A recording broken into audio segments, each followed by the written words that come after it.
mucho gusto. Un saludo a todos. Mi nombre es Rosa Chiclayo.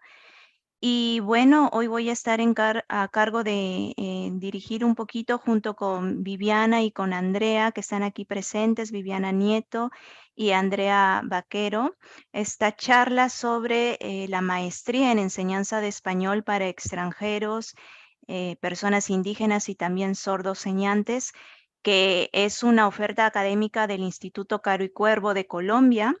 Muchas gracias por compartir desde dónde se están uniendo para ir conociéndonos más.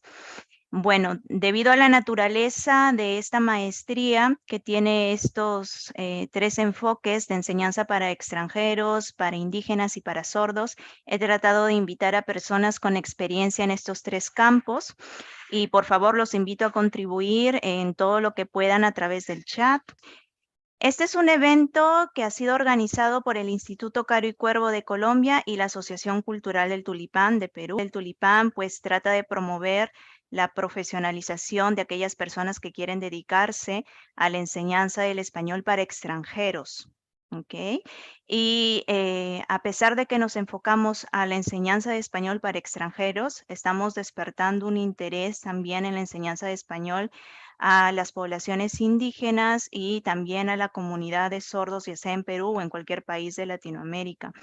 Y bueno, hemos tenido experiencia trabajando con comunidades indígenas, no en la enseñanza de español, en otros proyectos sociales, y por eso nos hemos sentido muy atraídos con la propuesta de formación académica que tiene el Instituto Caricuervo. Nosotros somos una asociación cultural, ofrecemos cursos de formación de profesores de español para extranjeros, mas no tenemos un rango universitario. Por lo tanto, no podemos ofrecer maestrías, ni doctorados, ni cosas similares. Sin embargo, el Instituto Caro y Cuervo sí tiene un rango universitario en Colombia y es algo que quería aclarar porque por la denominación de instituto puede ser que nosotros, acostumbrados al significado que le damos a este término en Perú, lo interpretemos más como un centro de formación técnica. No es así. La denominación instituto va más por el significado de un centro especializado en la investigación.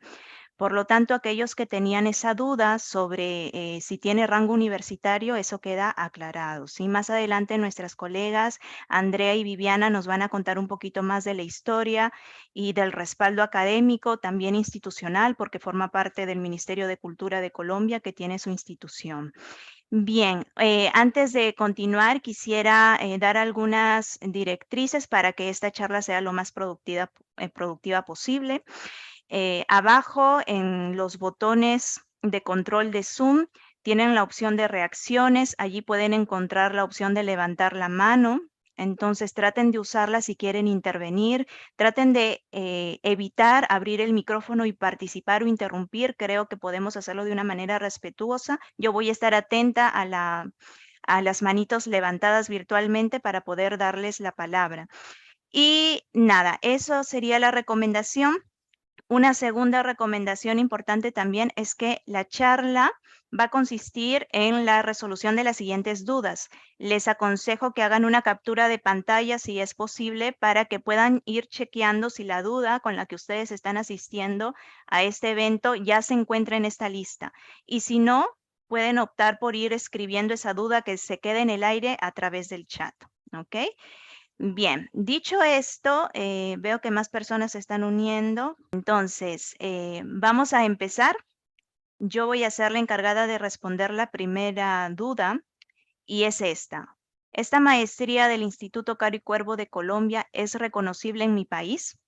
Bueno, yo he hecho una pequeña investigación en el caso de Perú, pero esto que les voy a contar sobre la investigación que he hecho para saber si esta maestría es reconocible o no en mi país, Perú, les puede servir a ustedes también si son de otros países para tratar de hacer la misma investigación allí donde se encuentren. Bueno, sí, en el caso de Perú, la maestría del Instituto Caro y Cuervo es reconocible. Esto se respalda en lo siguiente. Nosotros en Perú tenemos una institución que es la SUNEDU. todos los peruanos la conocemos, es la Superintendencia Nacional de Educación Superior Universitaria, y es ella la que se encarga de reconocer los grados obtenidos en el extranjero, los grados académicos obtenidos en el extranjero. Si tú quieres saber si el grado que tú obtuviste en una institución extranjera es reconocible o no en SUNEDU, tú tienes que ingresar al portal y vas a ver ahí todo el tema del reconocimiento. Ojo, el trámite se llama reconocimiento de grados obtenidos en el extranjero, no convalidación, sino reconocimiento. Y ahí te dicen los criterios, ¿sí? Algunos criterios es que la universidad donde tú has estudiado en el extranjero esté dentro de un ranking de calidad de universidades.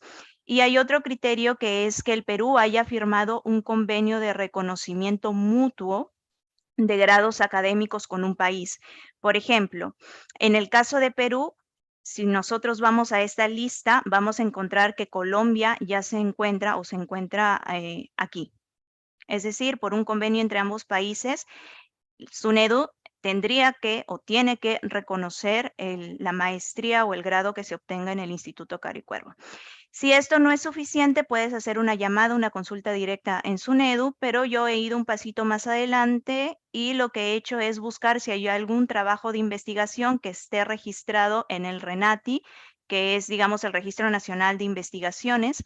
Y aquí vemos que la tesis de esta profesora, Nelly María Treyes Castro, ha sido reconocida, ha sido registrada en RENATI. Generalmente esto pasa cuando su grado de maestría ha sido reconocido por SUNEDU, porque SUNEDU al momento de hacer el trámite de reconocimiento te invita a registrar tu tesis en este repositorio nacional que tenemos. ¿Okay? He contactado a la profesora Nelly María Treyes Castro, y me ha confirmado que efectivamente ella no tuvo ningún problema en que se le reconociera la maestría que obtuvo en el Caricuervo. ¿Okay? Esto es un poquito para alentarlos o que sepan del grado o rango universitario que tiene el instituto.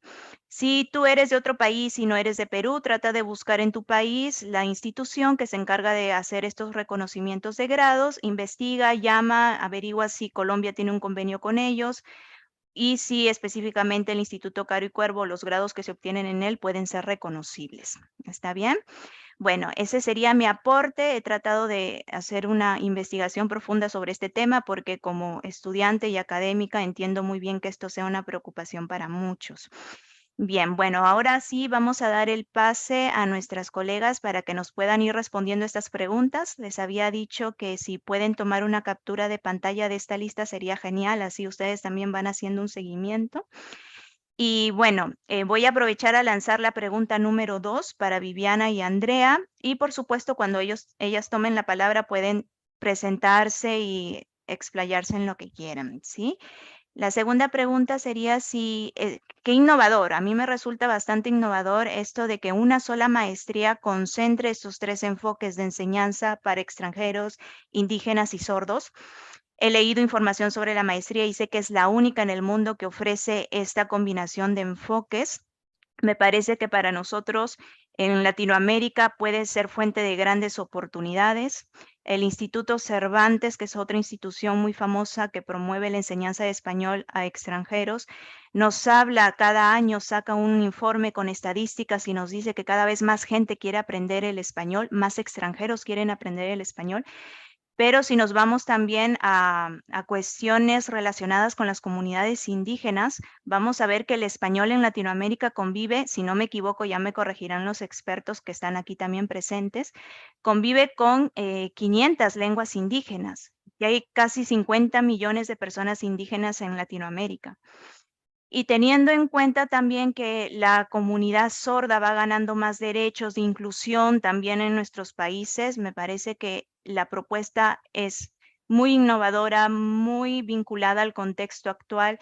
Tenemos también que los Objetivos de Desarrollo Sostenible, algo que promueve las Naciones Unidas, nos habla de reducción de las desigualdades, lograr una paz, una justicia, instituciones sólidas. Entonces yo creo que muchas posibilidades de cooperación internacional que se mueven teniendo como base los Objetivos de Desarrollo Sostenible se pueden trabajar en nuestros países donde no estamos solo los hispanohablantes, ¿no? Sino las personas bilingües y también las personas que tienen como lengua materna alguna lengua indígena amerindia. Entonces, la segunda pregunta, y ya le paso la palabra a Viviana y Andrea, sería, ¿podemos estudiar los 3 enfoques si seguimos esta maestría o nos especializaríamos en uno más que en otros? Y bueno, les dejo la palabra y muchísimas gracias por estar hoy aquí con nosotros. Bueno, buenas tardes. Muchas gracias a mi querida amiga y colega Rosa Chiclayo y gracias al Tulipán por este apoyo, por darnos la oportunidad de presentar el programa en este espacio y por hacer toda la difusión para lograrlo. Soy Viviana Nieto, soy la responsable de los programas de formación de español, de profesores de español para extranjeros, indígenas y sordos en el Instituto Caro y Cuervo desde el año 2008. Y hoy estoy con mi colega Andrea Vaquero, que será la responsable de coordinar la modalidad virtual de la maestría. Yo coordino la modalidad presencial y ella a partir de este año asumirá el reto de coordinar la maestría en modalidad virtual. Y además es egresada de nuestra maestría, entonces ella conoce de primera mano pues toda la formación del programa, ¿no? Entonces voy a compartirles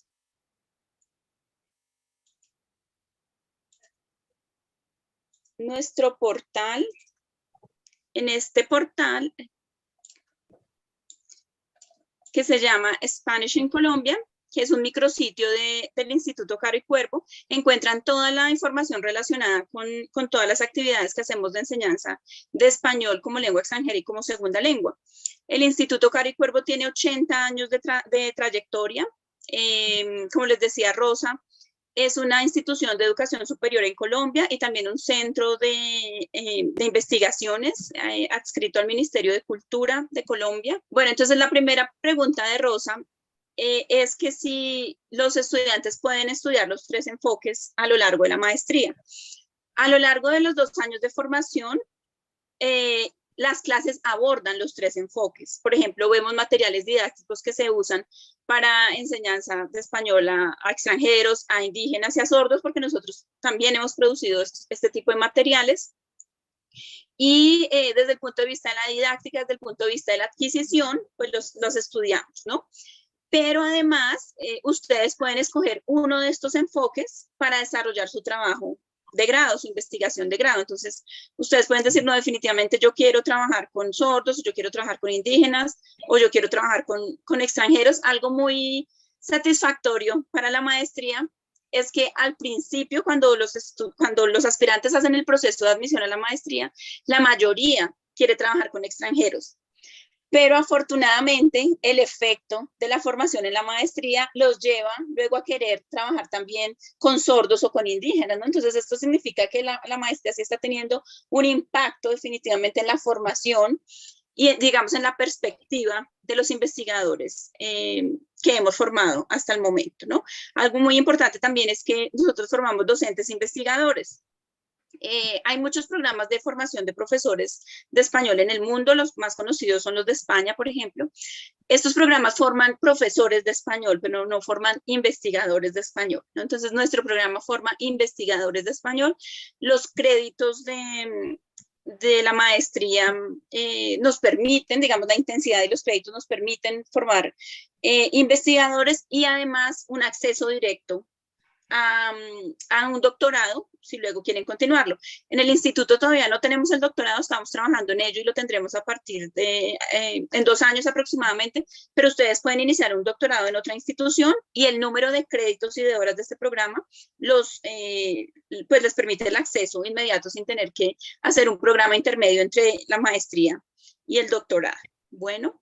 Entonces, recuerden que todas las asignaturas abordan cuestiones de los 3 grupos y además pueden enfocar su trabajo de grado en el grupo que prefieran. Y muchísimas gracias. La pregunta número 2, o perdón, ya la 3 es ¿cuál es la malla curricular? ¿Nos pueden contar sobre el plan de estudios? ¿Cuáles son las líneas de investigación que ya más o menos tú lo has mencionado, que uno puede escoger uno de los enfoques para desarrollar la tesis? Entonces, nos enfocaríamos más en la malla curricular y cuál es la metodología de cada curso, de qué dependen las calificaciones. Bueno, Andrea. Sí, bueno, buenas tardes para todos. Muchas gracias por la invitación. Ya Viviana Me presentó, en este momento soy la persona que está al frente de la coordinación de esta maestría virtual.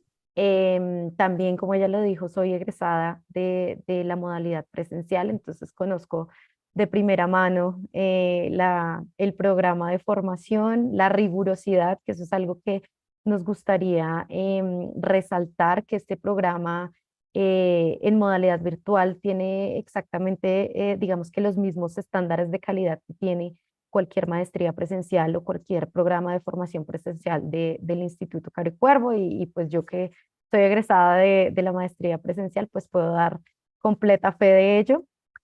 Para hablar un poco del plan de estudios de la maestría, es importante tener en cuenta que, bueno, ya lo había mencionado un poco Viviana, esta maestría es en modalidad de investigación. La duración de este programa de formación en cuanto al desarrollo de las asignaturas es de 2 años.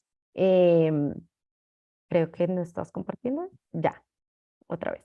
Listo, gracias. La duración del programa en cuanto a sus materias de contenido es de 2 años. Las asignaturas están distribuidas en 4 áreas, digamos que fundamentales, que son importantes. El área de lingüística, de pedagogía y didáctica, de sociolingüística e investigación. Entonces, todo el programa está, digamos que fundamentado en estas 4 áreas. Cada uno de los semestres, como ustedes pueden ver aquí, está dividido en 2 ciclos. La idea es que cada uno de estos ciclos tiene una duración de 10 semanas. Entonces, por ejemplo, en el primer semestre, en el primer ciclo, tendríamos 2 asignaturas de gramática y usos del español y adquisición-aprendizaje de L2. Y en el segundo ciclo, fonética y fonología del español y sociolingüística y dialectología del español. También tenemos una tercera posibilidad que tenemos acá, que es del área de investigación, que es la materia de escritura académica, que sí la tendríamos durante las 20 semanas de los 2 ciclos. Entonces, si ustedes se fijan en el plan de estudio, todas las asignaturas que pertenecen a el área de investigación, entonces no están, no tienen esta división en 2 ciclos, sino que se dan durante todo el semestre completo, es decir, durante las 20 semanas completas, ¿no? Em, Como decía Viviana hace un momento, el número de créditos de esta maestría es de 60, ¿cierto? Tanto la maestría virtual como la maestría presencial tienen el mismo número de créditos, y eso, digamos que también nos posibilita un poco la flexibilidad entre las dos modalidades, porque los programas básicamente son iguales en la presencialidad y en la virtualidad. Em, digamos que el perfil de formación y las competencias que desarrollan ambos programas, tanto el presencial como el virtual, son los mismos. Este programa de formación está dirigido pues a todas las personas que estén interesadas en formarse como docentes e investigadores del español como lengua extranjera y segunda lengua. Em, y en ese sentido, pues digamos que unas preguntas que nos llegan algunas veces es si necesitan tener formación como licenciados o formación como profesores de español o experiencia en la enseñanza del español. En este caso, pues es un programa que está abierto a todas las personas, y digamos que no es necesario que su formación de base en el pregrado sea en licenciatura, sino que estén, digamos que tengan ese interés en formarse como profesores e investigadores de español como segunda lengua y lengua extranjera. Otra característica que tiene nuestro programa es que a través de las asignaturas también se van a hacer digamos que tendremos unos momentos de prácticas.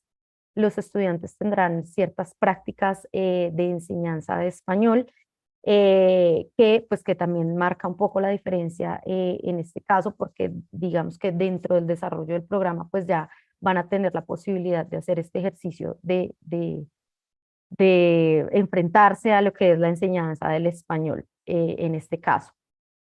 En cuanto a la metodología de las asignaturas, en general todo el programa es completamente virtual, ¿cierto? Entonces, la idea es que los maestrantes tendrán la posibilidad de tener un acompañamiento por parte de tutores, ¿cierto? Que estarán todo el tiempo pendientes del proceso de formación y también tendrán contacto con los profesores, digamos, que lideran el equipo de profesores de la maestría, tanto presencial como virtual, que lideran cada una de las asignaturas. Entonces, em, los contenidos de las asignaturas están dispuestos en un ambiente virtual de aprendizaje, en un Moodle, ¿cierto? Y digamos que todos tendrán la posibilidad de acceder de forma asincrónica a estos contenidos y a las actividades y tendrán el acompañamiento de tutores. Y los días sábados en la mañana tendremos espacios de encuentros sincrónicos con los docentes. Entonces, digamos que el acompañamiento va a ser constante en cada una de las asignaturas, tanto por parte de los tutores como de los docentes investigadores que hacen parte de la maestría en L. No sé si se me escapa alguna otra pregunta, algún otro detalle. Un detalle sería si estos encuentros de los sábados son grabados como para que aquellos que laboran por las mañanas puedan acceder a ellos después. Sí, Rosa, gracias por la pregunta. Sí, efectivamente, estas sesiones sincrónicas van a ser grabadas, listo para de pronto para la revisión posterior. Digamos que las sesiones no van a ser todos los sábados, eso también es importante aclararlo. Entonces dependerá de las asignaturas y de la frecuencia de las asignaturas, digamos que estén en cada ciclo, pero entonces no van a ser clases todos los sábados para que también lo tengan en cuenta. Y sí se van a hacer las grabaciones de estas sesiones en caso de que no pudieran asistir en el encuentro sincrónico, podrían revisar la grabación posteriormente. Genial, genial. Y bueno, aquí uno de nuestros colegas nos pregunta sobre las prácticas y justo es la pregunta siguiente. Creo que ya Viviana lo mencionó un poquito antes, pero la pregunta concreta sería si estas prácticas tienen que cubrir una cantidad determinada de horas y si las prácticas se realizan solo con extranjeros, se realizan también con las personas sordas e indígenas y si se realizan de manera virtual, que creo que sí, porque la propuesta de la maestría es justamente eso, ¿no? Sí, efectivamente las prácticas se realizan de manera virtual. En general, en este momento tenemos convenios de asociación con universidades en Estados Unidos, en Alemania y en Trinidad. Si no estoy mal, me corriges, Viviana. Y las De prácticas Trinidad y Tobago. en Trinidad y Tobago, sí. Entonces las prácticas se realizan de forma remota. También en este momento tenemos prácticas con estudiantes de español como lengua extranjera, ¿cierto? Digamos que no tenemos como tal un grupo digamos que no garantizamos de cierta forma las prácticas con estudiantes indígenas o sordos. Sin embargo, si por ejemplo los maestrantes trabajan con estas poblaciones y tienen un grupo con el que puedan realizar las prácticas, es posible validarlo. Sí, ¿por qué no ofrecemos prácticas con indígenas y con sordos? Porque, bueno, no sé cómo será la situación en Perú, yo creo que es muy similar a Colombia, pues, por ejemplo, es difícil garantizar que estas personas, que los indígenas van a tener conectividad para las clases remotas o que la comunidad nos va a autorizar que niños, por ejemplo, y jóvenes se conecten a las clases remotas. Y en el caso de los sordos, pues, digamos que un requisito indispensable es que el profesor sepa lengua de señas, ¿no? Entonces nosotros podemos tener el contacto con la institución, por ejemplo, pero pues es un requisito indispensable que el profesor sepa lengua de señas para que lo puedan dejar hacer la práctica. Y por ejemplo, en el caso de los participantes de otras nacionalidades, por ejemplo, pues los profesores peruanos van a saber lengua de señas peruana, pero no lengua de señas colombiana, ¿no? Entonces, por eso, si ustedes trabajan con esa población, ustedes pueden hacer las prácticas con ellos. Pero las prácticas que nosotros ofrecemos son los de español para extranjeros. Genial, qué bueno aclararlo, sí, justamente de repente las personas que no están muy familiarizadas con lo que es la comunidad sorda y la adquisición de una lengua de señas, es importante aclarar que la lengua de señas es algo diferente en cada país, ¿no? Porque nace de la comunidad sorda de cada país, ¿ok? Y sí, por eso sería un poquito más complicado ofrecer prácticas con este grupo. Y bueno, una consulta, la tesis, la defensa de la tesis también se hace de manera totalmente virtual, la defensa de la tesis o trabajo final, ¿sí? Sí, sí, Ya, todo el proceso se hace de manera virtual, entonces digamos que este también sería de esa manera. bien, perfecto. Entonces me lanzo a la siguiente pregunta y es la siguiente. ¿Cuáles son los requisitos para postular, aplicar? Ya nos habían comentado un poquito de que es abierta a cualquier rama. Es decir, si una persona estudió en la universidad una carrera que no está de repente directamente vinculada a la lingüística o a temas de lenguas, puede acceder a esta carrera, pero sí es un requisito que esta persona haya culminado su formación universitaria de pregrado, ¿no? Que sea bachiller. Y en ese caso, ¿qué pasa con las personas que tienen su grado de bachiller en un idioma diferente al español? Lo digo porque hemos tenido algunos inscritos desde Brasil y veo aquí también un colega que es de África. ¿Nos podrían ayudar con ese tema? ¿Qué pasa con los profes o personas no nativas en español que desean inscribirse en esta maestría? Bueno, los documentos de la inscripción deben estar traducidos a español. ¿M? Y además, si no son hispanohablantes nativos, pues los aspirantes deben presentar un certificado de dominio del español, por ejemplo, de LCL, CELU, de niveles B1, C1 o C2. Es importante que estén traducidos los documentos, porque, bueno, por ejemplo, un aspirante de Brasil, pues nosotros entendemos portugués Ujú. y lo podríamos entender, por ejemplo, el certificado de notas, pero no sé si es un aspirante no sé, de Malasia, de otras lenguas pues que no conocemos, no podemos garantizar que vamos a poder entender el certificado, ¿no? Entonces, todos los certificados que no estén en español deben traducirse. ¿Mm? Ujú.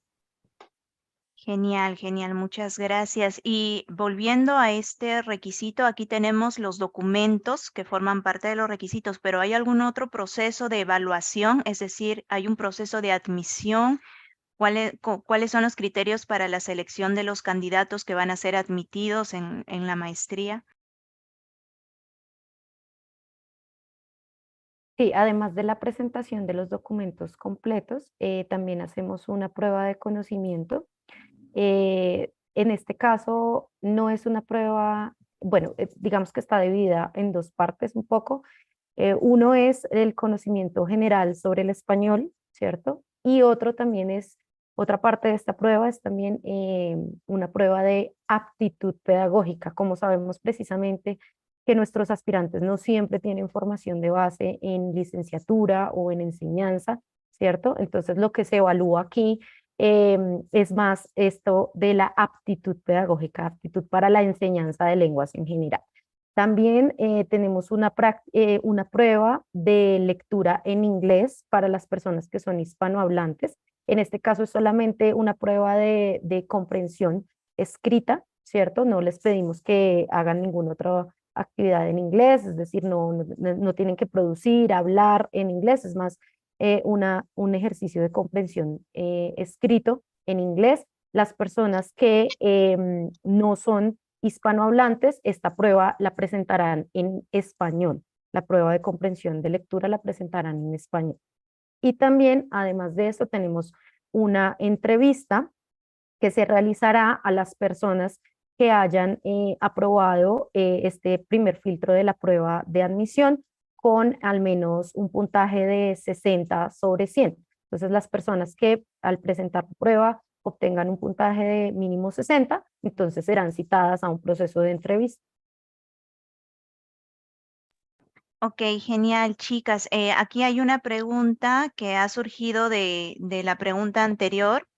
Viviana nos comentó que todos los documentos que no estén originalmente escritos en español tendrían que ser traducidos, pero esta traducción tiene que ser oficial, certificada, debe contar con la apostilla de la Haya, que es una manera de que las cancillerías o los ministerios certifiquen que realmente ha sido traducido por alguien experto en el tema. Por ejemplo, en Perú tenemos un colegio de traductores que hace este tipo de traducciones, ¿no? De documentos universitarios. ¿Hay algún tipo de filtro para admitir una traducción como válida o el mismo estudiante puede realizar esta traducción?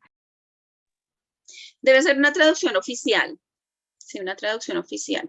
Dependiendo, no sé, en Colombia, por ejemplo, en las traducciones oficiales no necesitan la apostilla de la Haya. No sé si en Perú sí, en Colombia no se necesita, pero sí debe tener la firma de un traductor oficial. ¿Mm? Ya, genial. Y bueno, aquí también hay otra pregunta que la voy a lanzar antes de que me olvide. Hemos visto que esta maestría ofrece una formación para la enseñanza de español a personas indígenas, personas extranjeras y también a la comunidad, a las personas de la comunidad sorda que son señantes.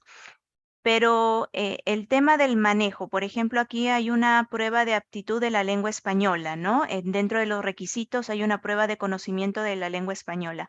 No se evalúa de repente que la persona tenga conocimiento o demuestre a través de algún certificado conocimiento de una lengua indígena o conocimiento de la lengua de señas de su país. Solo basta con el conocimiento de la lengua española. Sí, Sí, la lengua que necesitamos que dominen es el español y les hacemos una prueba de lectura, ¿no? En inglés para los hispanohablantes y en español para los no hispanohablantes. Pero no necesitamos que certifiquen que conocen esa otra lengua, porque, por ejemplo, en el caso de si nos dedicamos a enseñanza de español para extranjeros, pues tendríamos que pensar entonces que sabemos turco, que sabemos ruso, que sabemos chino, que sabemos japonés para enseñar español a extranjeros y sabemos que eso no es así, ¿cierto? Entonces, no, lo que les pedimos es que si el español no es su lengua nativa, tengan un certificado de dominio del español y una prueba de lectura en inglés para los hispanohablantes y en español para los no hispanohablantes. Muy importante, es decir, que es necesario para cursar esta maestría tener conocimiento de inglés, seguramente porque va a haber algún tipo de material académico que hay que leer en inglés, pero ese nivel de inglés se puede certificar a través de esta prueba de lectura en inglés. Es decir, que si yo no cuento con un certificado internacional de inglés, puedo someterme a la evaluación para que el instituto decida si tengo esta competencia o no. Pero en el caso de que yo de repente por mi experiencia académica o profesional ya haya obtenido una certificación internacional de inglés, algún examen británico o estadounidense, puedo, no quiero decir escapar, pero puedo saltar un poco, obviar la prueba de comprensión de lectura presentando mi certificado, o de todas maneras tengo que No, la realizar. prueba de lectura en inglés es uno de los criterios de selección. Ok, y nuestros compañeros, por ejemplo, que son de África o de Brasil, que están conectados aquí, tendrían que dar esa misma prueba, pero en en español. En español, español, sí. exactamente. Ya, ya.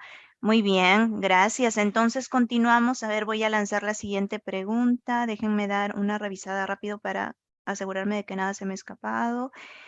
Bueno, sí, vamos ya entrando a una parte que es muy sensible, como es la cuestión de la inversión económica para poder acceder. ¿Hay alguna facilidad? ¿Hay alguna facilidad antes de empezar el programa o puedo recurrir a una facilidad de pago después de demostrar el primer semestre que tengo una buena calificación?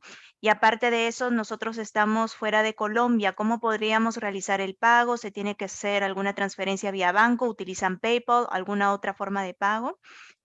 ¿Nos podrían ayudar con eso?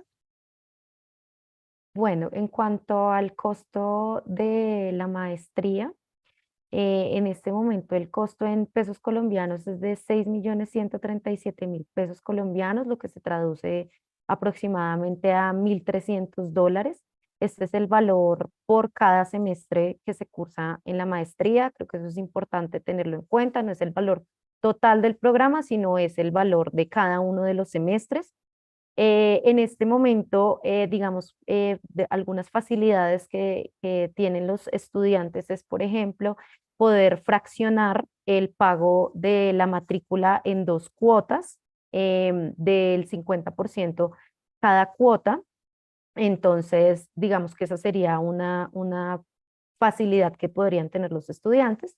Además, todos los semestres, la persona, el estudiante que tenga el mejor promedio académico, recibe una ayuda del 50%, una beca del 50% del valor de la matrícula para su semestre. Entonces, en este caso, no importa si es un estudiante extranjero o colombiano, recibirá una beca del 50% por tener el mejor promedio académico.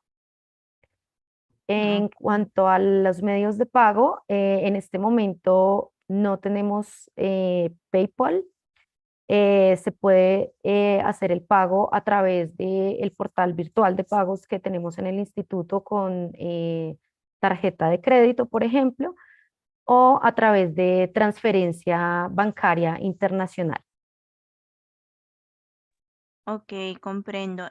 Por aquí un colega nos decía entonces si son 1.300 por semestre y son 4 semestres, serían más o menos una inversión de $5.200 por la maestría. Sin embargo, ¿hay algún costo adicional por los trámites para obtener el diploma del grado de maestría? ¿Algún costo por trámite para el envío de este documento a nuestros países? Sí, hay un trámite al final que se llama derechos de grado, que equivale más o menos a unos $100. No es un valor muy alto y el envío lo cubre el instituto, el envío del diploma al país lo cubre el instituto. Uh-huh. Otro gasto adicional que no hemos mencionado es que recuerden que en la inscripción todos los documentos se cargan en la plataforma de manera digital, pero para la matrícula deben enviar los documentos en físico a Bogotá o a Madrid, España, dependiendo de donde sea más cerca para ustedes, porque nosotros tenemos una sede, una oficina en el Instituto Cervantes de Madrid, entonces lo pueden enviar o a la sede de Bogotá o a la sede de Madrid. Los documentos, el certificado de notas, el diploma, esos dos documentos deben enviarlos en físico a Bogotá o a Madrid. ¿Listo? Eso también es importante tenerlo en cuenta. Ok, entonces mientras estamos en el proceso de admisión, a ver si somos admitidos o no según nuestro expediente y las pruebas que vamos a dar, podemos cargar en la plataforma del Instituto Caro y Cuervo los documentos provisionales. Y una vez que somos admitidos, tenemos que cumplir con enviar las copias certificadas o los documentos originales para que el instituto tenga esa información en sus archivos. Así es. Bien, bien, Acá chicos. voy a aprovechar esta pregunta que nos hace Jessica, que es brasilera, ¿no? Nos pregunta, ¿hay alguna beca para quien no puede pagarlo? En modalidad virtual no, Jessica, pero en modalidad presencial sí. Si tú aspiras a la modalidad presencial a través del ICETEX, que es una institución colombiana, tú te puedes ganar la beca y te pagan los 2 años de la maestría y puedes venir a Bogotá a hacer la maestría sin pagar nada, ¿sí? Pero en la modalidad virtual no. En la presencial sí. Y además este es un beneficio solo para extranjeros. Esta beca del ICETEX es solo para extranjeros, así como este 10% de descuento cada semestre es solo para colombianos. La beca de los 2 años presencialmente en Colombia es solo para extranjeros. Entonces, cada población tiene un beneficio diferente, ¿no? Yo siempre, creo que Jessica, tú recibes mis correos porque tu nombre me suena. Yo siempre les comparto cuando se abre la convocatoria de las becas, ya está abierta la beca. En este momento tenemos un estudiante indio que vino a Colombia a hacer la maestría con este programa y había una aspirante peruana que aprobó todo el proceso de admisión, pero finalmente no ganó la beca de ICETEX porque un requisito era tener el certificado de notas con el promedio acumulado, con un promedio acumulado final, y el certificado de ella no tenía ese promedio y no le dieron la beca. Por eso, solamente por eso, pero ella ya tenía todo ganado para venir a Bogotá. Genial. ¿Y ustedes creen, chicas, que nos puedan pasar por el chat el enlace a la página web de esta institución que ofrece la beca para luego Sí, sí, sí. los chicos Ya puedan mismo, chequearla? De ya mismo repente lo alguno se busco. anima a pasar 2 años en Bogotá, ¿ya? Que es lindísimo. Yo he estado en el Instituto Caro y Cuervo en Bogotá, también en la hacienda que tienen y es Ujú. un lugar súper, súper chévere. Bien, entonces aprovecho mientras ahí las chicas buscan el enlace de esta institución para plantear la siguiente pregunta. Y es muy importante esta pregunta porque tiene que ver a veces con la idea que nosotros tenemos de enseñar español a extranjeros o a personas que tienen como lengua materna una lengua indígena o amerindia y a las personas que tienen como lengua materna la lengua de señas, que es la comunidad sorda, ¿no? Algunos en la comunidad sorda. Bien, la pregunta es la siguiente. ¿Los profesores que dictan la maestría son todos colombianos? Las reglas gramaticales, el léxico, el dialecto y los aspectos culturales abarcan aspectos generales del español o se enfocan en lo colombiano. Y antes de que me respondan, yo quiero dar una apreciación y me corregirán aquí mis colegas. Y es que sí es muy posible que se estudien ejemplos de las lenguas indígenas en Colombia. Sin embargo, creo que la maestría o como decimos coloquialmente aquí, la carnecita, la ventaja de esta maestría es sobre todo los criterios didácticos que hay que tener en cuenta cuando uno tiene como público objetivo a los extranjeros, a personas de lenguas indígenas, sea cual sea la lengua indígena que ellos hablen, y a las personas que tienen como lengua materna la lengua de señas, sea esta la lengua de seña colombiana, mexicana o peruana. Me corregirán mis colegas. Les paso la palabra. Sí, así es. No importa la variedad de español que hablemos. La intercomprensión en el español es altísima. O sea, un colombiano nunca va a tener problemas para comunicarse con un peruano, nunca. Entonces, la variedad no es un factor, pues, que sea un problema en este programa. Y la mayoría de los profesores son colombianos, por supuesto, pero también tenemos dos colegas argentinas Argentina. y seguramente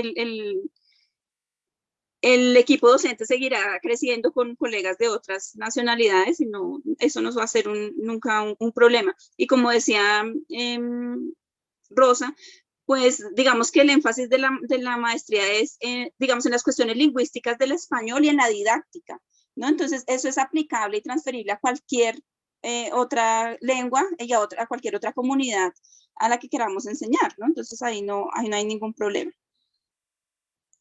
Muy importante lo que nos cuentas, Viviana. Si nos queda más tiempo, de repente por ahí vamos a tener un poquito de debate porque una vez asistí a un evento de profesores que se dedican a la educación bilingüe intercultural en nuestro país y si alguno está en ese campo aquí, me puede corregir a través del chat, pero yo percibí que uno de los requisitos para poder dedicarse a la enseñanza de español en estas comunidades era que la persona hable la lengua de la comunidad. Pero no, de repente es porque estos profesores también se dedican a la enseñanza de otras materias, no Ujú. solo de la lengua en el español. ¿Nos podrías un poco Claro. ilustrar en ese aspecto para aclarar la duda? Sí, definitivamente. Yo he sido profesora de español para sordos, por ejemplo, en Colombia, y yo no sé lengua de señas, pues sé lengua de señas básica, pero mi nivel de lengua de señas no es avanzado, como lo he hecho a través de un intérprete de lengua de señas, ¿sí?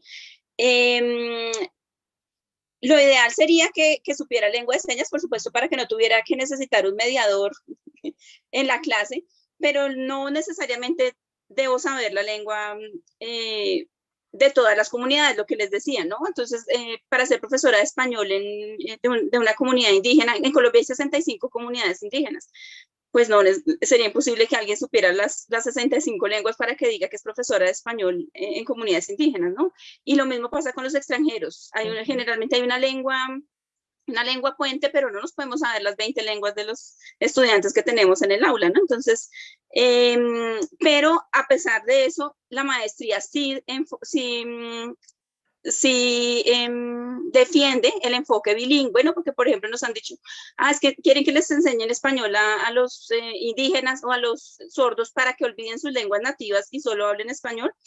Pero resulta que saber español en nuestros países les permite a los miembros de esas comunidades tener acceso a la educación superior, por ejemplo, porque no hay universidades en sus lenguas propias, ¿no? Entonces, saber español sí les permite acceder a la educación superior e integrarse al campo laboral en nuestros países, ¿no? Entonces, no se trata de que olviden sus lenguas nativas nunca, siempre el enfoque va a ser intercultural y bicultural, ¿no? Entonces, claro, ellos van a aprender español a partir de su lengua nativa, apoyándose en su lengua nativa, porque todos necesitamos una primera lengua para aprender una segunda o una lengua extranjera, pero no creemos que definitivamente el profesor deba ser un experto en esa lengua para lograr.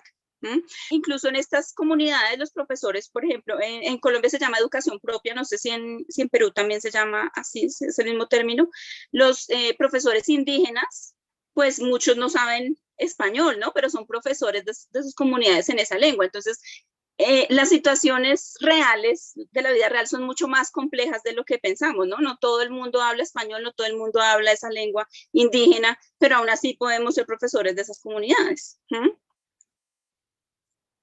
Muy bien, interesante. De repente aquí tenemos colegas peruanos que se dedican a esa área. Mi especialidad es el español para extranjeros. Sin embargo, de repente al final de la sesión podemos conversar o escuchar alguna pregunta que nos hagan al respecto y nos compartan cómo es la realidad aquí en el país.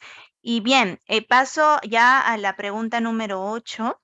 Que dice, ¿qué oportunidades laborales o ventajas comparativas brinda esta maestría? ¿Dónde creen que se podrían desenvolver laboralmente las personas que cursan esta maestría? Y si el instituto tiene alguna bolsa de empleo, alguna política de empleabilidad, alguna campaña o cualquier ayuda que permita a los estudiantes iniciarse laboralmente, ejercer algo relacionado con los estudios que tienen de maestría. Ujú.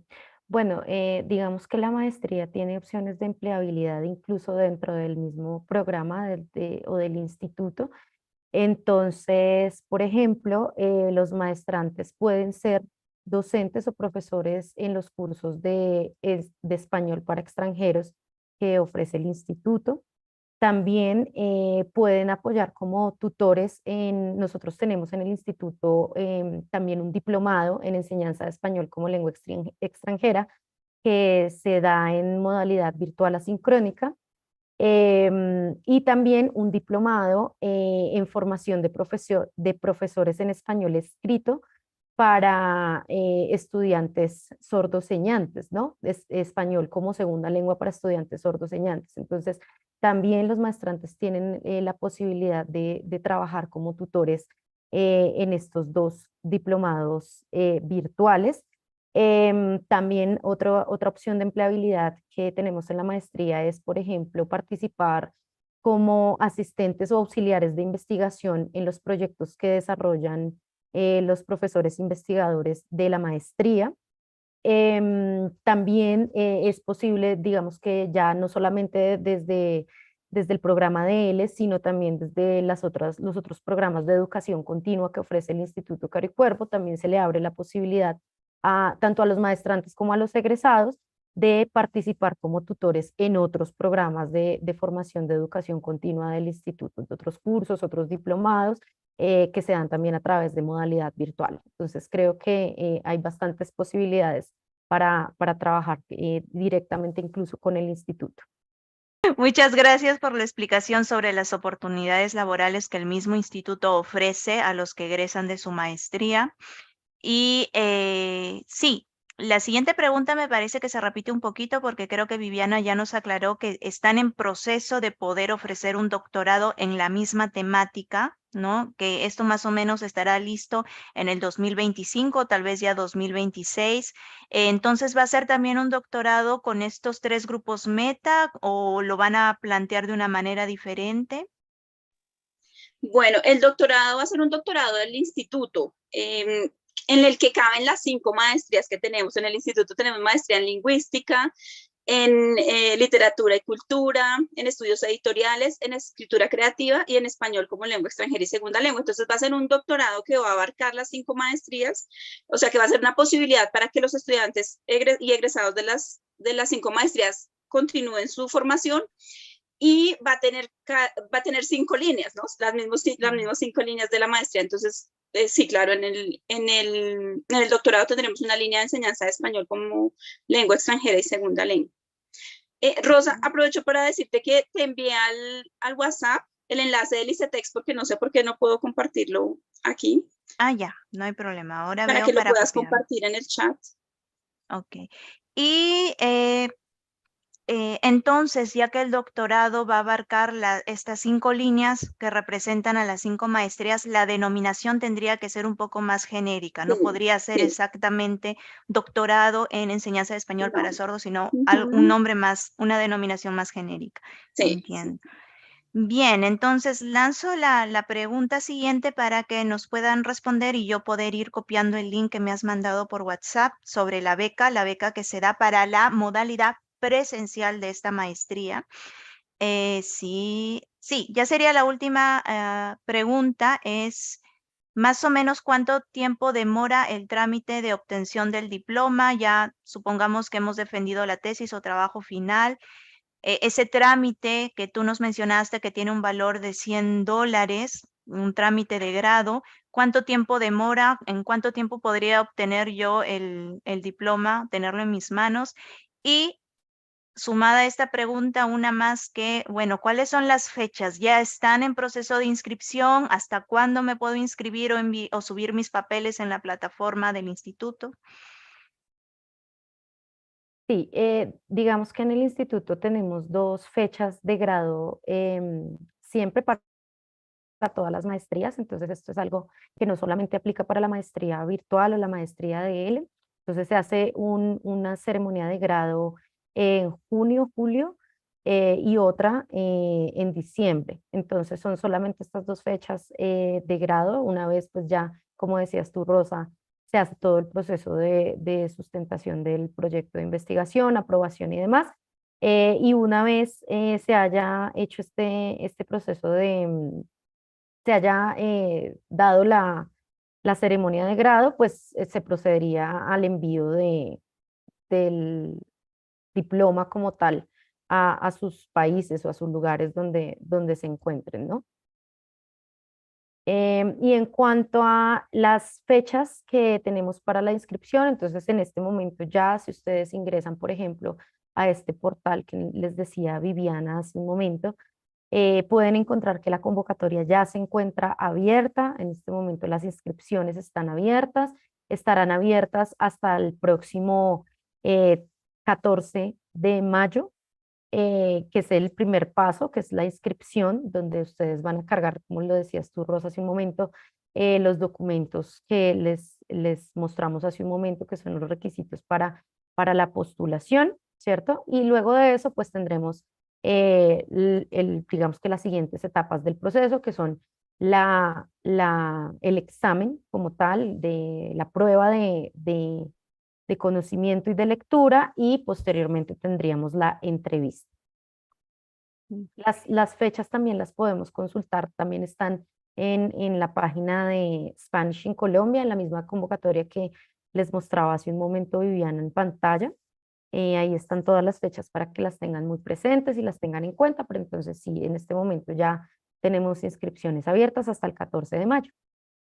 Ok, entonces 14 de mayo, fecha límite para inscribirse en el proceso de admisión, ¿verdad? Sí, señora. Entonces, no sé si también nos podrías enviar, Viviana, por favor, el enlace de la página web que ustedes han estado mostrando con toda la información, o la repetimos ahora para que esté más fresca para los chicos. Bueno, Ujú, sí, ya lo nosotros, puedo enviar. si creemos que hemos cubierto varias de las dudas que nos compartieron al momento de inscribirse, ¿ok? Este es un mensaje para todos los que están participando en la sesión. Sin embargo, a lo mejor ustedes quieren compartir ahora alguna idea, alguna duda, pueden levantar la manito virtual. Abajo en los botones van a ver el símbolo de reacciones. Hacen clic allí y luego hay una opción para levantar la manito para poder darles la palabra y que ustedes puedan expresar alguna opinión, alguna duda. O de repente hay aquí personas que trabajan ya con la comunidad sorda, que son señantes, o con comunidades indígenas, y nos pueden decir cómo ven la maestría, ¿no? Si la ven viable, si la ven interesante. Cualquier aporte sería muy valioso. También los que trabajan en la rama del español para extranjeros, ¿no? A ver, ¿quién quisiera participar? Muy bien, ahí Viviana nos ha compartido el enlace nuevamente. ¿Sí? Bueno, ahí tenemos al colega Rob García. Hola, Rob, es un colega querido. Y luego Gregory. Ok, genial. Entonces vamos primero con Rob y luego con Gregory. Vamos. Hola, si no quiero tomar mucho tiempo, no sé si prendo mi cámara para que me vean. A ver. Ya, ¿qué tal? ¿Cómo están? Bueno, Rosita le estaba escribiendo en el chat y Rosita me pedía que comentara cómo pasa en Perú con los profesores que trabajan con el área castellano como segunda lengua, en contextos indígenas me refiero, ¿no? Lo que ocurre es que tienen que ser, por ley, tienen que ser profesores indígenas, entonces, y tienen que hablar la lengua originaria, los que trabajan en aula me refiero, ¿no? Los que trabajan en aula porque ellos tienen que enseñar en las dos lenguas, en castellano y en la lengua originaria. Sin embargo, también existe la modalidad de los que son aliados de la EIB, los que pueden trabajar haciendo materiales o en currículum, en el Ministerio de Educación o en las direcciones de educación, en las UGELES, las direcciones regionales de educación. Que no necesariamente son hablantes de las lenguas originarias, pero que apoyan, capacitan en pedagogía de enseñanza de lenguas. Entonces, yo, por ejemplo, estuve trabajando también en castellano como segunda lengua en contextos indígenas, aunque yo no soy indígena y no soy hablante materno de ninguna lengua originaria, pero yo trabajé haciendo materiales educativos. Entonces, me parece que esta maestría es innovadora en ese aspecto porque no había algo así. Yo hice una maestría en enseñanza de español como lengua extranjera, pero yo lo que quería era trabajar en lengua originaria en realidad, inicialmente porque hace unos años no había nada como esto, y creo que es pionera, así es que lo felicito y espero que todo salga bien. Es un Gracias, Rob. ejemplo, ¿no? Claro, así es. Podemos aportar desde el punto de vista curricular, como dice Roberto, desde el punto de vista de los materiales didácticos, ¿no? Y algo importante, también tenemos la opción de convalidar algunos créditos de otras maestrías que ya hayan hecho si se animan a hacer la nuestra, ¿no? Entonces, no tienen que cursar el programa completo y no tienen que pagar los semestres completos, sino que podemos convalidar algunos créditos de maestrías que ya tengan, ¿no? Ah, mira, genial, porque aquí hay muchos colegas que yo, viendo la lista, detecto que ya tienen una maestría en enseñanza de español como lengua extranjera. Entonces, de repente hay algunas cosas que ya pueden convalidar. ¿Ok? Así es. Bien, genial. No, nada, yo considero también que es un gran aporte y un ejemplo a seguir para los países que tenemos comunidades y lenguas indígenas. ¿Ok? Gregory, vamos con tu comentario o pregunta.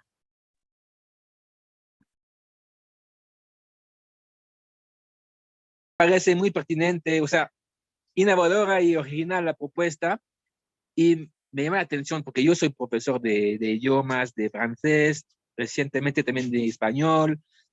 También he seguido cursos sobre lo que es la educación bilingüe, y también estoy muy interesado sobre el tema de la lengua de señas porque es un tema bastante marginalizado, ¿no? Esta enseñanza.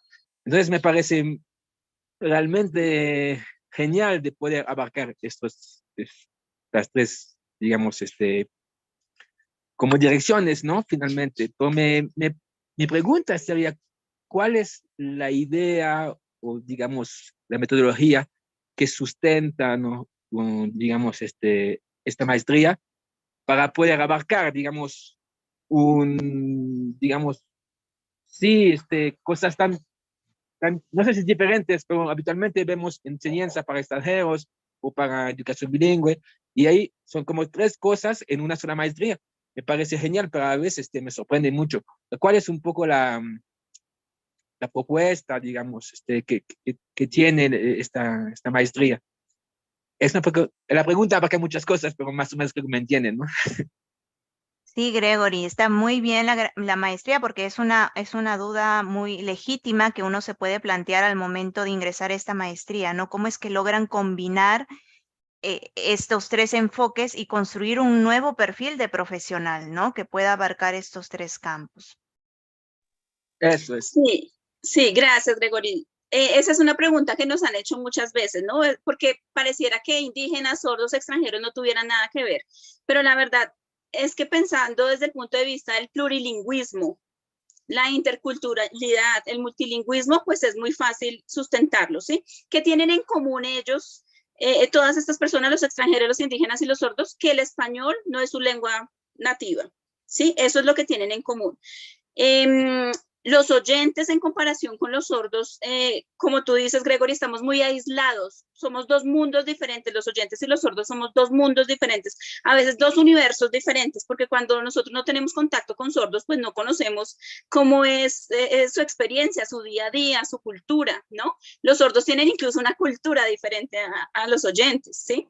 Entonces, es ese hecho de que el español no sea su lengua nativa y que el aprendizaje del español implique aprendizaje, por supuesto, de cuestiones lingüísticas, pero también de cuestiones culturales, sustenta que todos esos tres grupos aparentemente tan diferentes puedan caber en un solo programa de formación, ¿sí?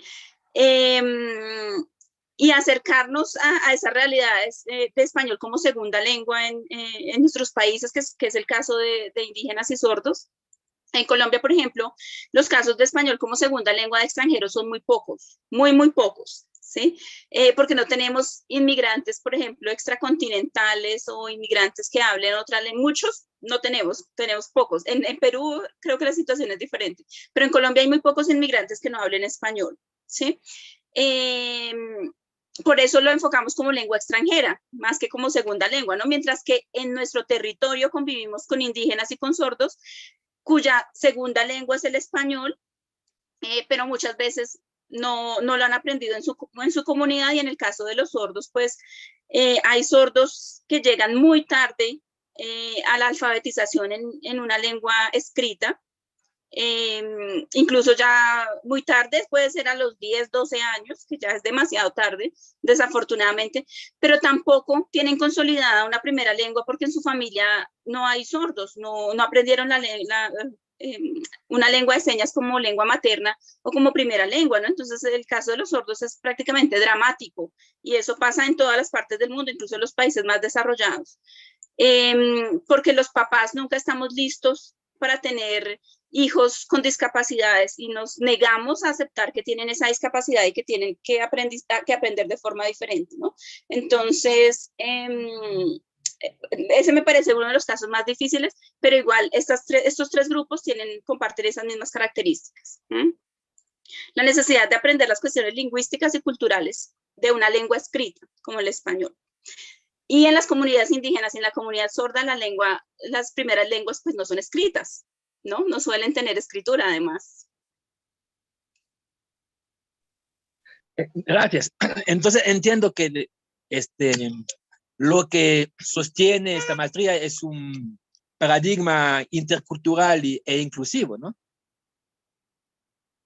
Exacto. Así es, multilingüe, pluricultural, así es.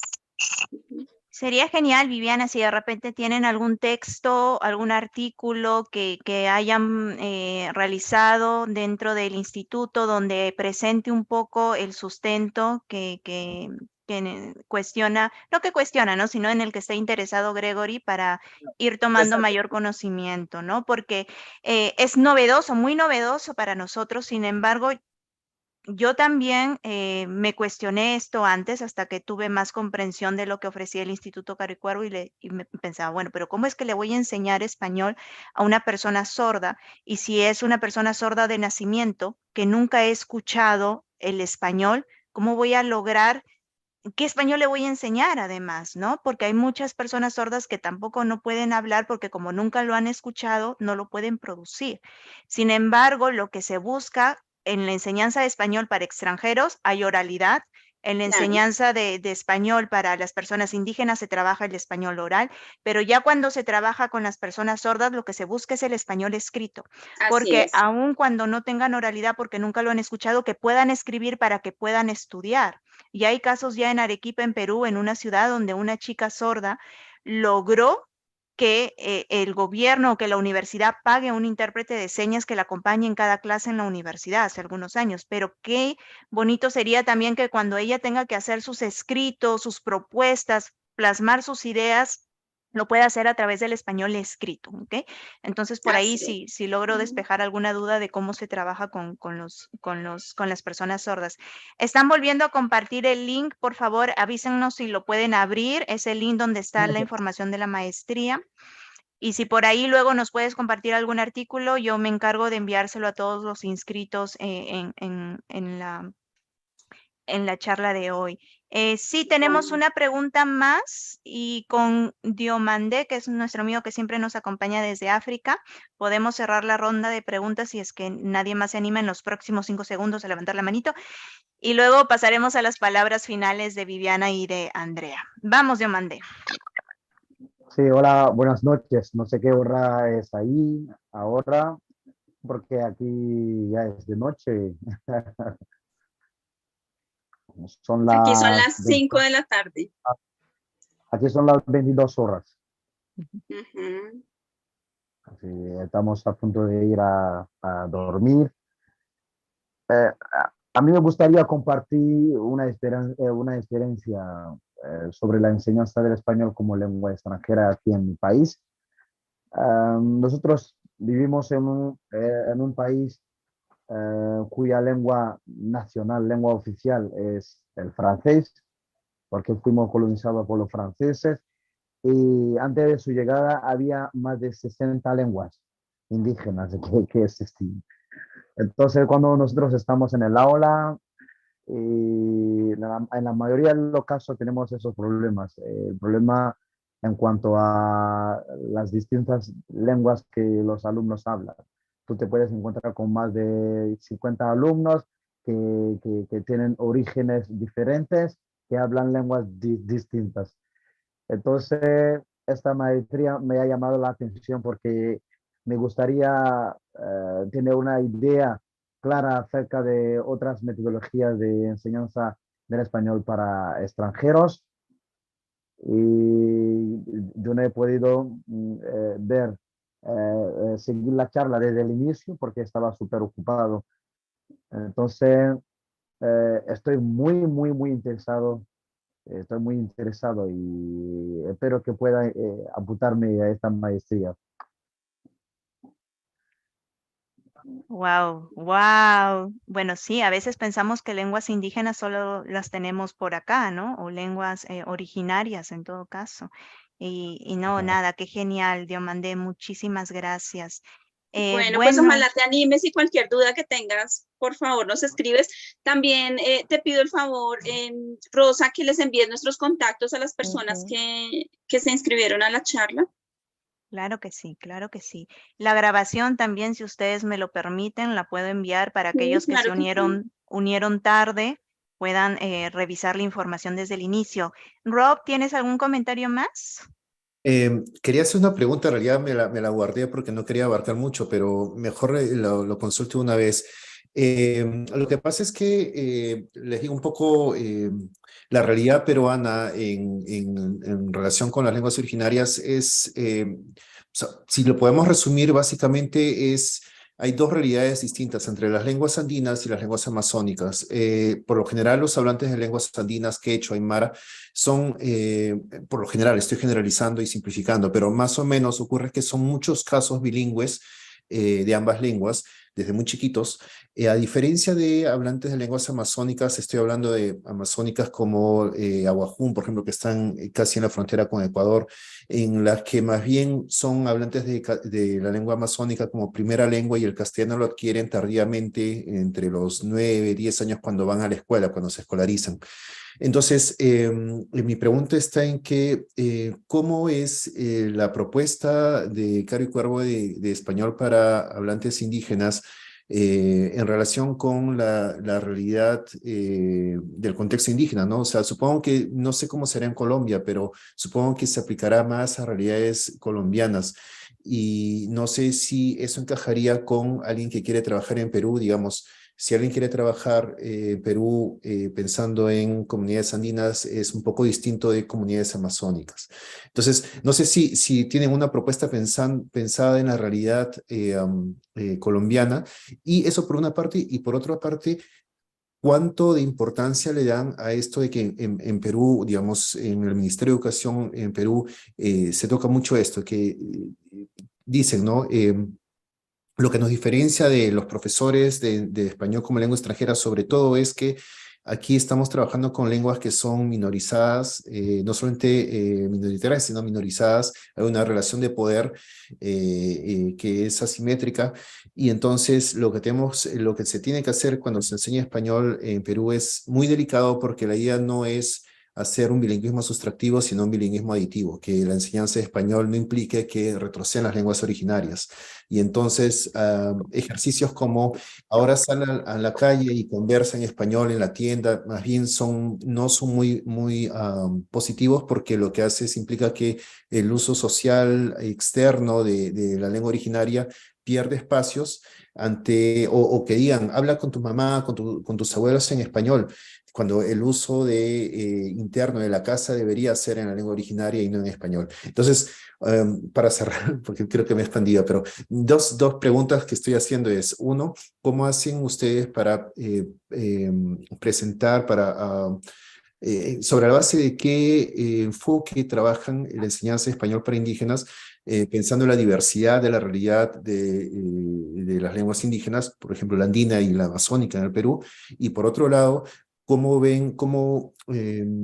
trabajan la idea del bilingüismo aditivo, y para evitar justamente esta tendencia de bilingüismo sustractivo, que en el caso de lengua extranjera no hay ese problema? Gracias. Sí, pues nosotros defendemos, por supuesto, la idea del bilingüismo aditivo, tanto para indígenas como para sordos. Y precisamente tenemos el enfoque en nuestros materiales, incluso de extranjeros, siempre va a haber un enfoque multicultural, ¿no? O sea, la lengua materna de los estudiantes siempre se retoma, por ejemplo, en los materiales, pero esta cuestión de que tú dices que ponen a hablar en español a los niños con sus papás que no hablan español, bueno, esto ya es una cuestión de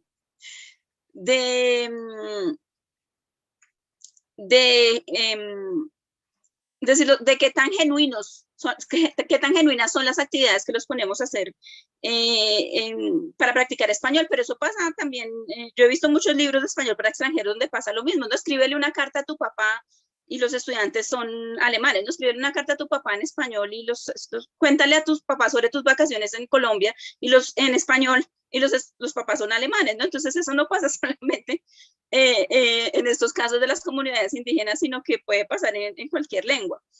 El caso que tú cuentas de que hay algunas comunidades que son bilingües y otras comunidades que todavía son monolingües, igual pasa en Colombia, pero acá es una situación un poco diferente. Las comunidades que han sido desplazadas por la violencia hacia las ciudades grandes suelen ser bilingües porque han tenido que aprender español por obligación, ¿no? Pero aún así su español no tienen altos niveles de dominio de español, se pueden defender, pero por ejemplo no tienen un español suficiente para ingresar a la educación superior, ¿sí? Mientras que los indígenas que han podido permanecer en sus territorios, porque aquí las lenguas indígenas son oficiales en sus territorios, sí son monolingües, suelen ser monolingües, ¿no? Entonces, tenemos la misma situación. Pero bueno, yo no creo o más bien yo creo que esta maestría es muy flexible para que podamos digamos, hacer propuestas de enseñanza, propuestas didácticas, propuestas curriculares aplicables a las necesidades del contexto. Lo que siempre comenzamos haciendo cada vez que diseñamos un material didáctico, por ejemplo, es un análisis de necesidades, ¿no? O cuando hacemos un diseño curricular es un análisis de necesidades. Esta maestría muestra eso, que cada contexto es diferente, que cada comunidad es diferente, e incluso cada clase es diferente, ¿no? Porque yo puedo tener la misma clase con la misma comunidad varias veces, pero la clase no va a ser la misma siempre, ¿no? Entonces, creo que eso lo tenemos muy claro los profesores, y lo tenemos muy claro en la maestría, pues que siempre tenemos que estimular a nuestros maestrantes, a los profesores, para que se preparen para trabajar en su contexto, y que el análisis de necesidades es fundamental para saber qué necesita cada contexto y cada comunidad, ¿no? Genial, genial, Viviana. No sé, Andrea, si quieres agregar algo a la consulta de Rob. Sí, definitivamente, como dice Viviana y ya lo ha resaltado, yo siento que el programa tiene la posibilidad de abrir digamos que el espectro sobre digamos que el abordaje de la enseñanza de español, tanto para indígenas como para sordos, ¿no? Digamos que, como decía Viviana, em, siempre tenemos en cuenta esta perspectiva de no negar lo que es el otro, ¿cierto? Porque siento que lo que Rob nos dice es bastante importante y no es esta intención de enseñanza de español para, de cierta forma, imponer una lengua, sino que es algo necesario para ellos también. Como decía Viviana hace un momento, nos hemos dado cuenta, por ejemplo, aquí en Colombia hay bastantes estudiantes sordos que han comenzado a ingresar a las universidades, entonces se ha convertido en una necesidad para ellos también el formarse, digamos que en tener un acercamiento, digamos que un poco más riguroso en cuanto a la escritura del español, por ejemplo. Lo mismo pasa con las comunidades indígenas, ¿no? Que poco a poco han tenido mayor contacto con la formación académica. Entonces, el enfoque que le damos a este programa está muy de la mano con ayudar a suplir estas necesidades precisamente que se dan en los contextos donde estas personas están todo el tiempo en interacción, sin el ánimo de negar, por supuesto, ni su cultura ni su propia lengua. Y también, digámoslo, desde la perspectiva de la enseñanza del extranjero, también pues siempre tomamos en cuenta esto, ¿no? Que la identidad es importante, la identidad del otro, lo que lo hace ser lo que es su lengua, su cultura, pues no se puede negar. Entonces yo creo que a eso le apunta bastante esta maestría. Sí, justamente se me venía a la mente cuando Rob comentaba esto, que el tema del hablante intercultural es algo que también pasa en la enseñanza de español para extranjeros, ¿no?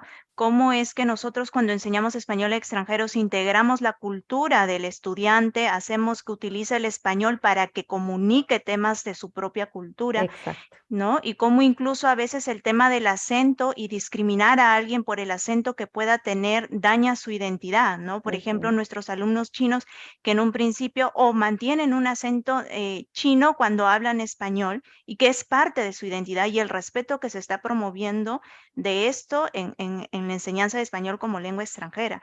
Entonces, lo mismo pasa con la comunidad sorda, con sus peculiaridades en el proceso que ellos tienen que pasar para poder adquirir el español, ya sea escrito o el español oral en el tema de las comunidades indígenas.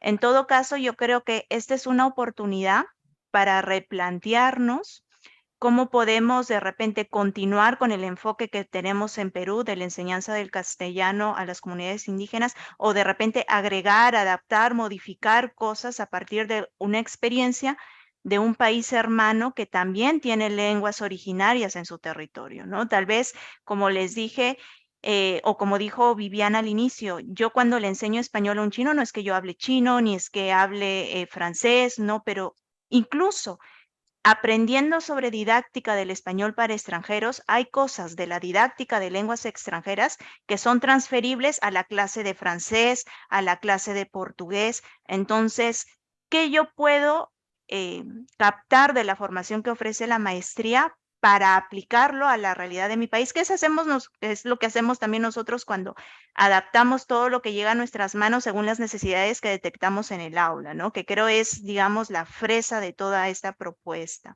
En mi humilde opinión, ¿no? Por supuesto, debatible y todo lo demás. Bueno, Vivi y Andrea. Rosa, quiero ¿sí? aprovechar este momento para contarles que este año vamos a publicar 2 materiales didácticos dirigidos a enseñanza de español a jóvenes sordos, y uno dirigido a niños indígenas. Entonces, que además es una preciosidad, son materiales muy lindos, que yo sé que les van a gustar y además les van a dar ideas para crear materiales en sus propios contextos. Y les estaremos contando cuando los vayamos a publicar, porque haremos un Facebook Live para presentarlos. Genial, porque así las personas que todavía lo están pensando, porque es totalmente válido tener un proceso de análisis antes de decidir, de apostar por una oferta académica, pueden ver los materiales y pueden conocer más el enfoque, cómo llega este enfoque a la realidad, ¿no? A través de un material para usar en el aula. Y sí, muchísimas gracias. No sé si quieren aumentar algo más. Yo estoy sumamente emocionada por poder ayudar un poco a promover esta idea, porque creo que los nuevos enfoques nos permiten cuestionarnos, avanzar o reafirmar lo que ya estamos haciendo, ¿no?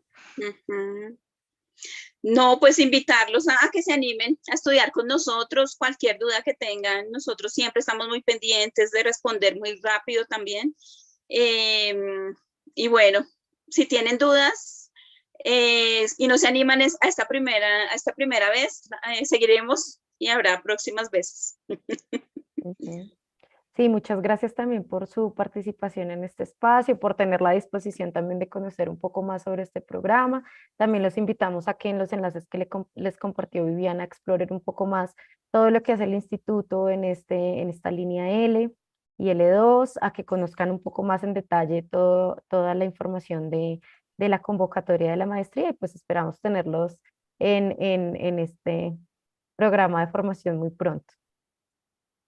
Muchísimas gracias, chicas. Muchísimas gracias a los participantes. Hemos tenido la suerte de tener a Viviana en Perú en varios eventos de español como lengua extranjera. También nos apoyó a nosotros en el Tulipán cuando hicimos el Congreso de Enseñanza de Español para hablantes de mandarín. Entonces tenemos una relación de mucho respeto, sabemos de su formación académica, también de la formación de Andrea y de varios profesores allá, porque cuando estuve allá en Colombia me quedé sorprendida con la calidad y la formación de todos los profes. Y nada, muchísimas gracias, chicos, que esto quede como una idea ahí para causar reflexión, investiguen más. Muchísimas gracias a todos por estar aquí. ¿Okay? Muchas la gracias, grabación. Rosa, a ti por la oportunidad. No. Muy encantada de que estén aquí. La grabación, los enlaces y todo lo que me puedan compartir las chicas de repente más tarde van a ser enviados el lunes, ¿ok? Entonces, no se desesperen si no la encuentran hoy en sus correos electrónicos ni mañana, el lunes, ¿ok? El lunes a primera hora a todos los inscritos. Y si no se inscribieron, ¿ok? Entraron porque compartimos el enlace en algunos grupos de interés. Entonces, les voy a pedir que se inscriban. Voy a pasar el formulario de inscripción. Aunque el evento ya pasó, por favor, inscríbanse para poder tener acceso a sus correos electrónicos y poderles enviar el material, ¿sí? La grabación y también los datos que me puedan alcanzar Viviana y Andrea, sobre todo sus correos electrónicos, ¿ok? Ahí lo pongo. Por favor, inscríbanse, así yo tengo acceso a sus direcciones de correo electrónico. Ahora sí, gracias. Eso fue todo, amigos. Muchísimas gracias a Rosa. todos. Buen fin de Gracias a todos. semana. Buen Que fin de descansen, semana que estén muy también. bien. Que Hasta estén bien. luego. Hasta luego. Hasta luego.